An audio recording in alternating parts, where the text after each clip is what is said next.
If equipped, you can disconnect the electronic sway bar for greater front suspension travel in off-road situations.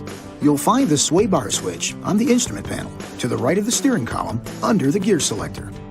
To disconnect the sway bar, shift to either 4 high or 4 low and push the switch. You'll see the indicator light up in the instrument cluster when it disconnects. The light will flash until it's disconnected, or if activation conditions are not met. The sway bar provides stability and maintains control of the vehicle. Keep it connected during normal on-road driving. Do not disconnect the sway bar and drive on hard-surfaced roads, or you could lose control of the vehicle, which can result in serious injury. To return to on-road mode, push the sway bar switch again.